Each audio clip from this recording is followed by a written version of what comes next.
falar um pouquinho sobre o Ultraformer, que é um procedimento que eu realizo com bastante frequência aqui no consultório. O Ultraformer, ele é um ultrassom micro e macro focado. O que significa ser micro e macro focado?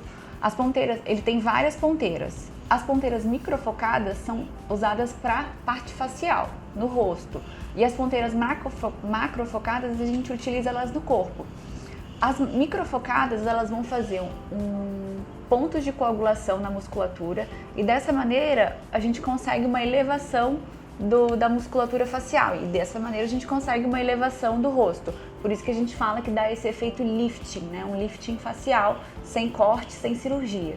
E as ponteiras macrofocadas, a gente acaba utilizando elas mais para a região corporal, na partezinha de gordura, que ele vai acabar com aquela gordurinha, ele derrete aquela gordurinha, porque ele atinge temperaturas muito altas lá embaixo, lá na musculatura, lá na derme, e dessa maneira também estimula colágeno. Então ele acaba diminuindo essa gordura e também estimulando colágeno.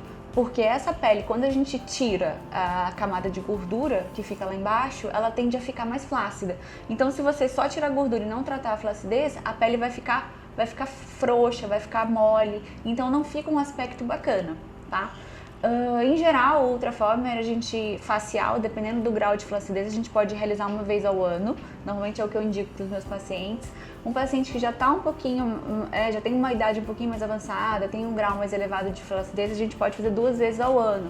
Em geral, 2 vezes ao ano, de 6 em 6 meses.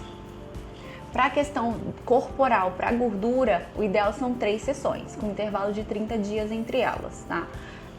O procedimento a gente realiza aqui no consultório, sempre passa uma pomadinha anestésica. Em alguns pacientes que são mais sensíveis, eu faço uma anestesiazinha injetável ali no local e depois a gente já inicia o procedimento. Dura em torno de 1 hora, mais ou menos, 1h30. Corporal leva mais um pouquinho de tempo. No dia seguinte, o paciente é vida normal, pode trabalhar, pode cuidar do filho, pode sair para jantar, rotina normal. Você vai ficar um pouquinho dolorida, principalmente na face, você pode ficar um pouco com aquela dor tipo musculação, que você malhou no dia e no dia seguinte fica uma dorzinha.